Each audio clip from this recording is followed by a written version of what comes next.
All right, folks. So tonight's episode is going to be a little unique.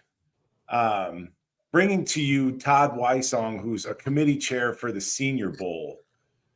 Todd and I think you followed me on Twitter, and then I just quick saw your bio, said, "Hey, thanks for the follow," like I try to do with most folks. And I saw in your bio the Senior Bowl piece. I just said, "Hey, tell me more." And luckily, thankfully, as we got closer and closer to Senior Bowl week, you had reached back out and said, "Hey, if you guys want to have me on, love to come on." So I want to learn, how'd you get from Elkhart, Indiana, being a diehard Irish fan? How'd you get from Elkhart way down to Mobile? I want to learn about, being a committee chair. What's your level of involvement with the players? You'd said, going on air, you had to pick some players up. And then lastly, I was talking to John earlier this afternoon offline. Way back when, Todd, I was actually selected to play in the Senior Bowl, but I couldn't make it. I had to get an emergency appendectomy, which kind of threw a wrench into things. So just starting out, committee chair, for us lay people, what does that mean? How did you get involved? What are your responsibilities? I'll just sit back and listen. Well, it started about 14 years ago. Senior Bowl's always been part of Mobile. I'm not originally from here. I am from Elkhart, Indiana.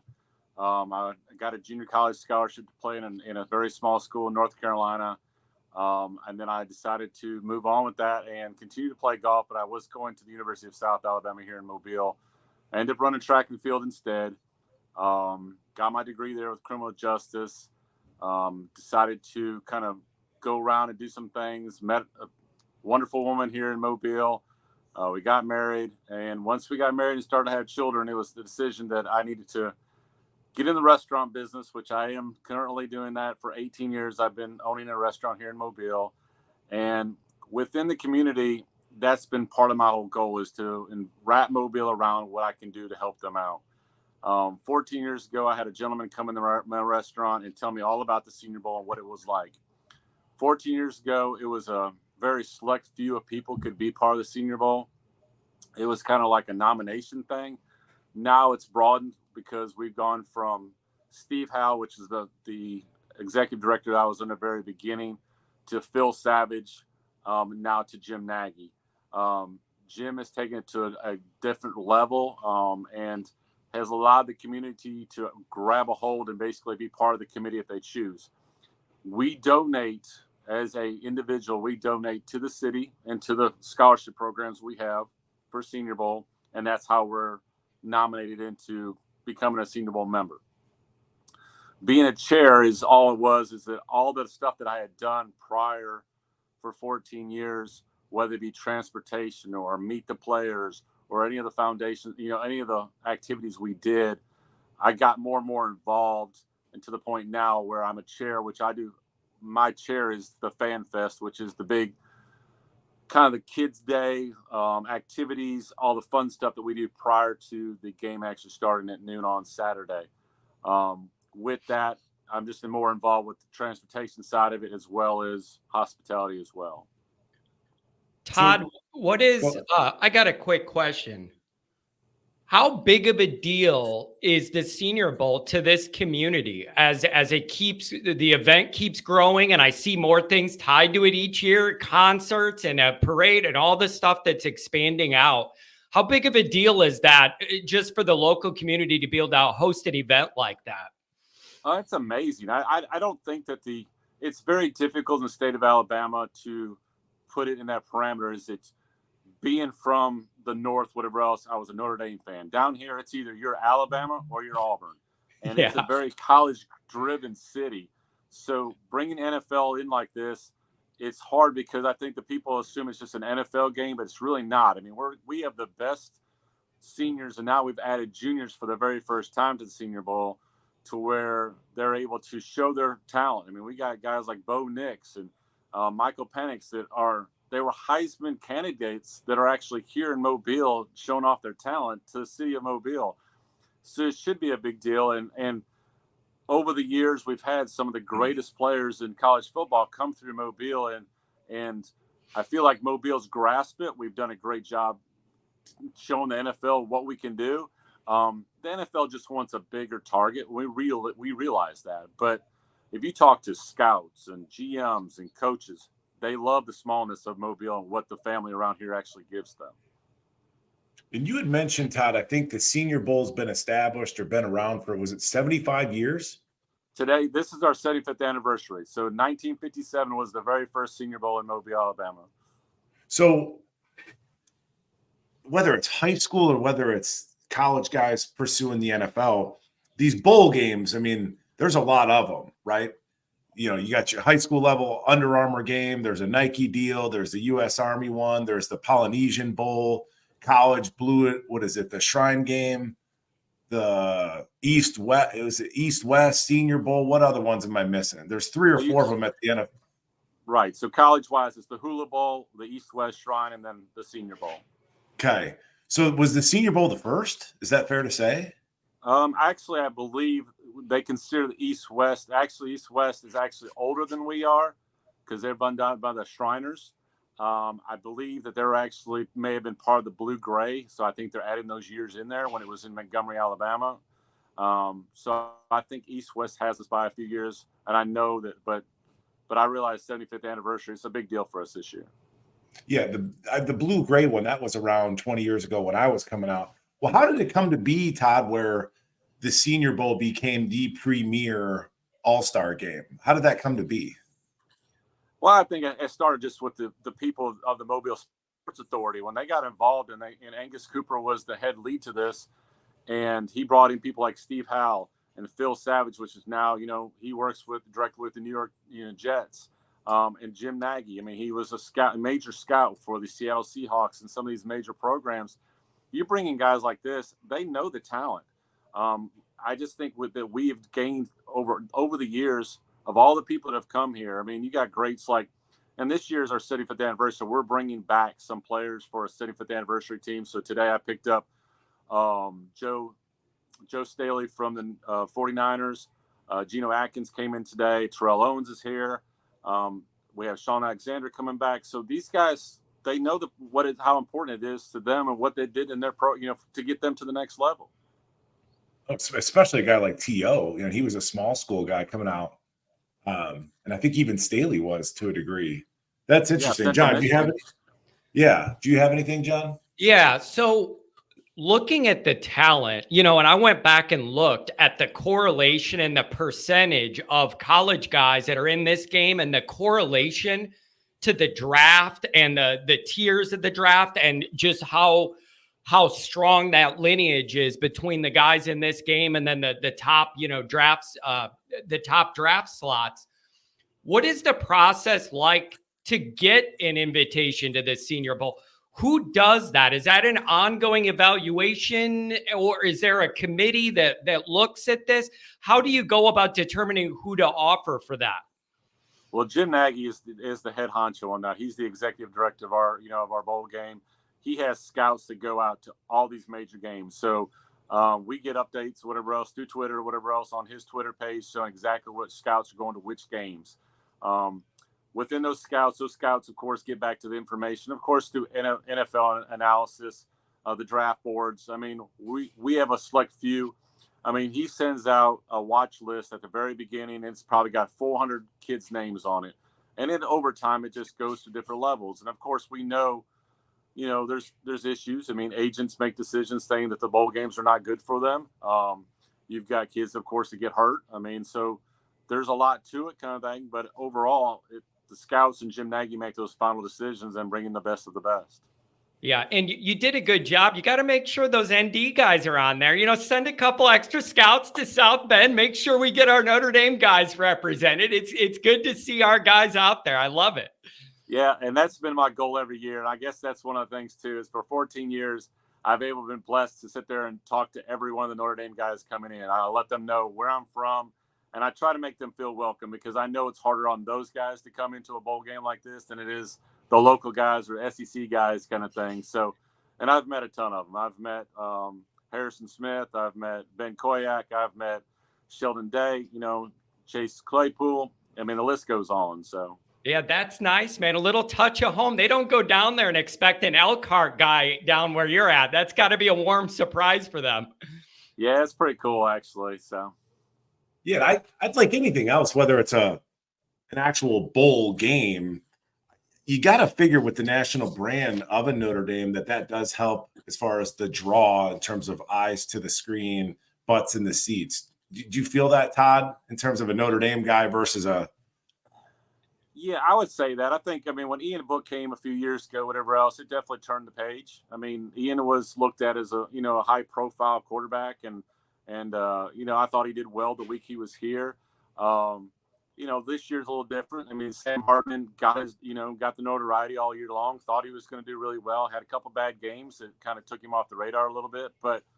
I mean, when you get those guys in here, when you got the big names, I mean, I would have loved to seen Joe Alt play in this, but I realized he's already a top 10 pick. So, you're excited to have them here because they do get so much publicity as far as nationally with NBC and all the profile that we get. Interesting. So did I hear you correct, Todd? Because I got that call. Would have been, this is 2004, 2005. I think I was telling John, I was sitting in my apartment. I got a call. I think it would have been Phil Savage back then. It didn't go through my agent. And it was just like, yeah, we want to get you down to the Senior Bowl. And I remember talking to him again, and all the flights were arranged and all that. Did I hear you correctly, Todd? Does the Senior Bowl have their own group of scouts, or are they kind of hinging on what the NFL is telling them? He has scouts that actually are out there for him, and it kind of goes both ways. I mean, not Phil, but Jim Nagy would know more about that and how detailed he is with that. Unfortunately, because I just deal with so much of the volunteer and the committee side of it, I kind of see the stuff outside because just of how it's ran and how well it's ran, kind of thing. So, but I know they do a lot of work. I mean, and Jack is our liaison right now that's got all the players. He's working all the players to get in here on flights. He's working on. I think we just had, if somebody gets hurt, we used to be able to get some deletions and do some additions just so people could get here and actually show out for the. I was just talking about that the scouts, they do a great job because, I mean, we realistically, I think the last few years we picked up some guys in the FCS that probably wouldn't be looked at any other way, kind of thing, without the scouts being to their games and stuff like that. So, that's kind of been a blessing too, is to see some of this. I mean, you think about a Carson Wentz that came from North Dakota State. I mean, he wasn't really on the radar quite as much until Senior Bowl, kind of thing. There's a lot of those guys. So, absolutely. Go ahead, John. Todd, let me ask you this. Covering college football the way I do every day, 365 through the years. Change is the name of the game in college football in general.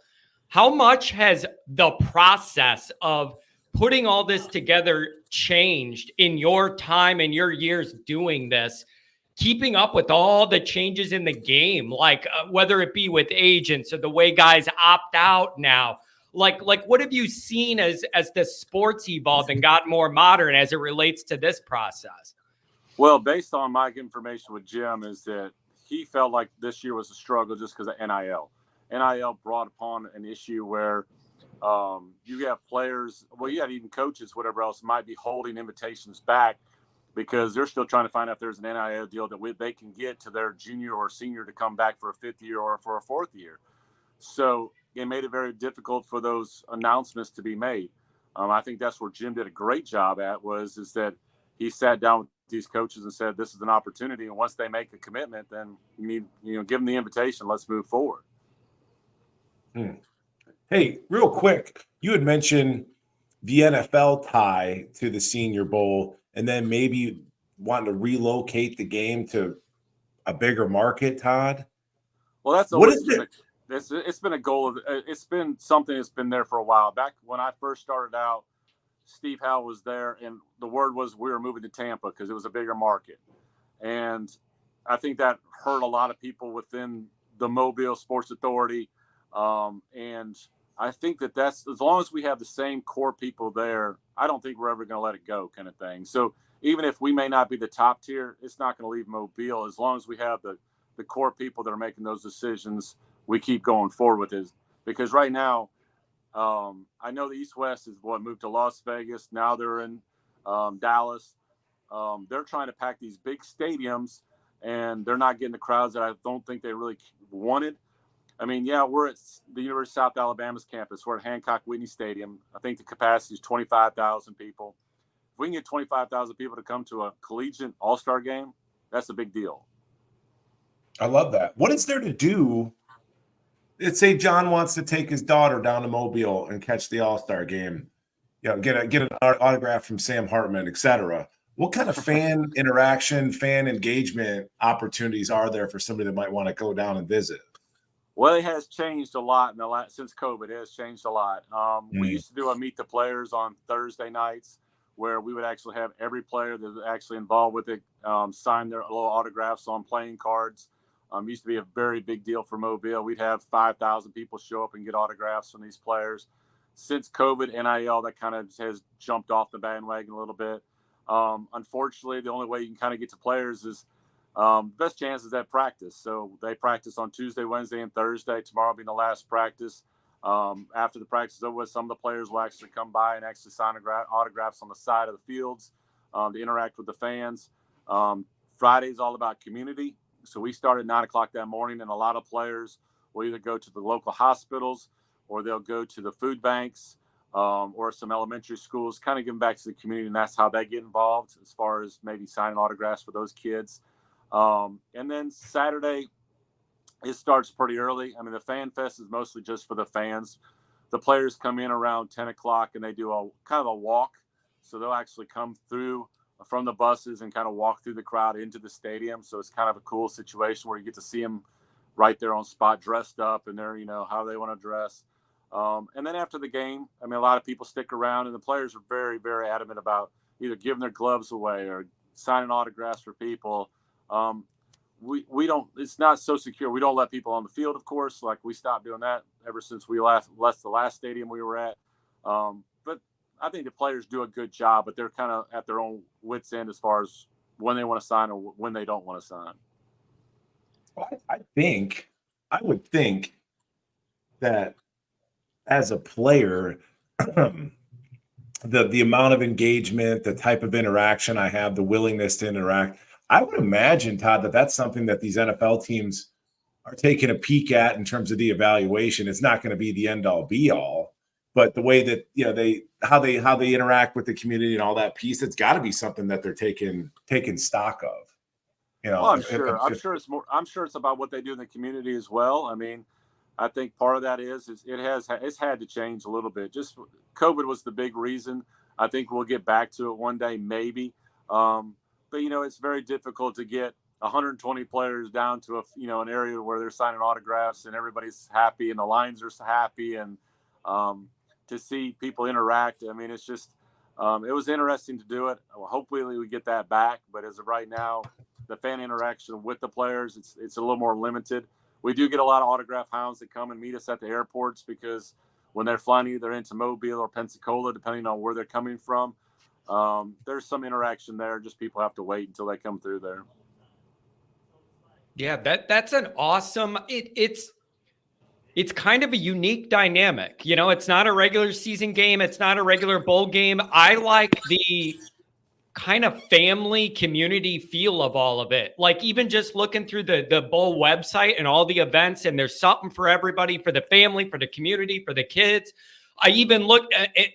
You guys have a concert on the field after the game. Aren't you doing that too? Isn't it the Counting Crows, I think? It is Counting Crows. We're actually doing it downtown. We have a park downtown called Mardi Gras Park. We had Nelly last year, so it was kind of crazy. This year, Counting Crows. So actually what it is, it's Mardi Gras season for us in Mobile. We're the original city for Mardi Gras. So we'll have that coming up. So actually Friday night, prior to the game on Saturday, we actually do a players parade. So we actually start this about 6 o'clock, where the players will actually interact and go down the streets, whatever else, throwing Mardi Gras beads, throwing footballs to the fans, whatever else, and they get to kind of interact with what Mardi Gras is about.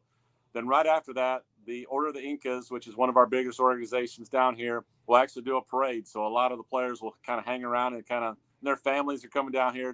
It's a crazy party kind of thing. And then Saturday, of course, we're doing the free concert. So nobody's got to pay anything. You just got to show up and enjoy it. Man, that's a beautiful thing. You got it. They got to the powers that be need to realize this, all of the ecosystem built around this, and realize that this is one of those things that is maybe best suited for this kind of environment. It would almost kind of stink in a way to move it to somewhere else bigger and all that when you have this feel here that's real community based. I like that.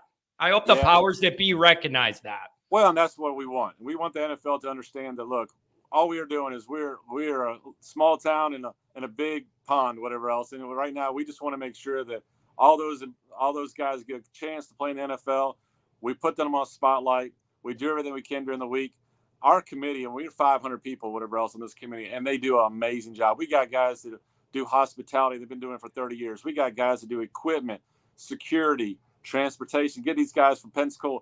And we all work. I mean, we all work or we're retired, but we all have other jobs. I mean, we're doing this on our time and away from our families for 1 week to give back to the city of Mobile and make sure the NFL is taken care of. It seems like a nice thing. You're selling me on this, Todd. I mean, well, you need to come down then. We need to get you guys down. This needs to stay in that community. And then next year, Todd, we'll take this show on the road. We'll come down with you and we'll record around and show everybody all the cool stuff and we'll spotlight it. I would love to do that. I would love to do that. We'll get you in the office, sit down with Jim Nagy. He'll tell you everything there is about it, kind of thing. He loves it. Well, give me two things. Yeah, it seems like it's a nice little slice of Americana. It feels very wholesome. And in so many ways, we get away from that. It's all corporatized, etc. I totally agree, John. But Todd, talk to Jim and get me into 9-on-7 period. Get me into inside drill period. You know, I just want to. I got a couple snaps left in me at least.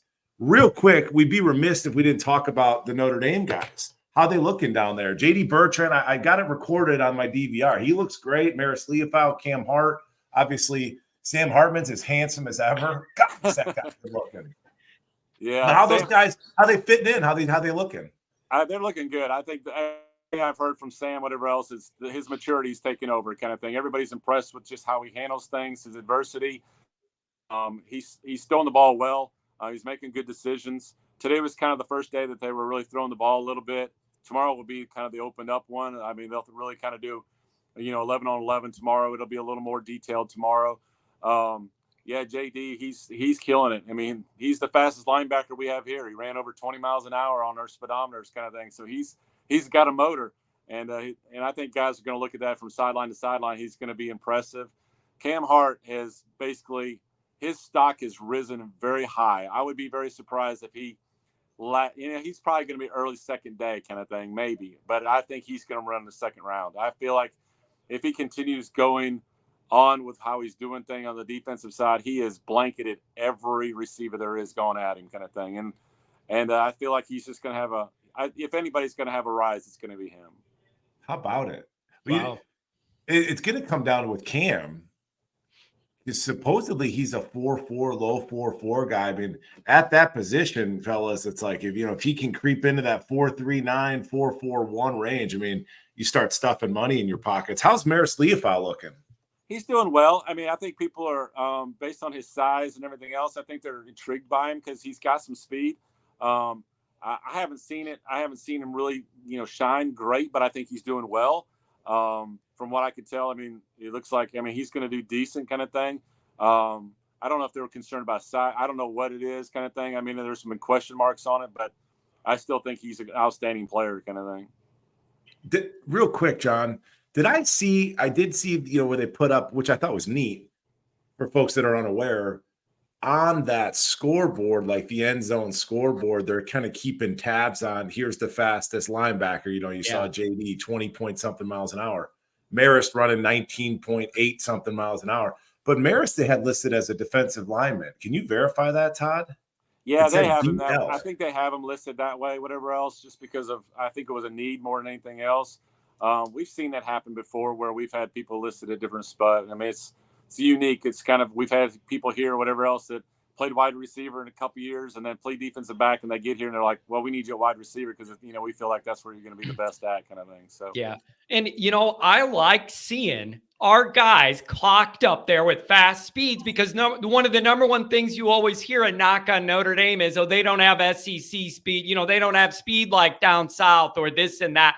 I like seeing our Notre Dame guys up there in that miles per hour. It makes me feel good. Yeah, definitely. I'm happy for them. I mean, it's been nice to have 4 guys here this year to make sure they're wearing the gold helmets. And supposedly Marcus is supposed to be Coach Freeman's supposed to be making the trip. Haven't seen him the last couple of days, so he may sneak in tomorrow. So, oh, interesting. Yeah, you mentioned that cool. gold helmet. Yeah. I mean, Freeman, man, he's Carmen Sandiego. You never know where he's going to pop up, right? Yeah. But you mentioned those gold helmets, Todd. Maybe we'll wrap it up on this, but that's one of my favorite pieces to the Senior Bowl. Again, for folks that are unaware, you know, the Georgia kid will trade the helmet sticker with the Texas A&M kid. So, you know, come game time, these kids have multiple stickers on their helmet. But the Notre Dame guys, you don't dare desecrate that beautiful golden dome with some filthy sticker. Gold is gold. Gold is gold. You see on Twitter all the time, like, you know, these football accounts, what's the best helmet? And everybody debates, you know, whatever. Pure gold is pure gold. It's a mic drop. It's pure gold. You don't mess with it. Gold is gold, and gold always wins. That's my philosophy. Yeah, no doubt. I agree with you.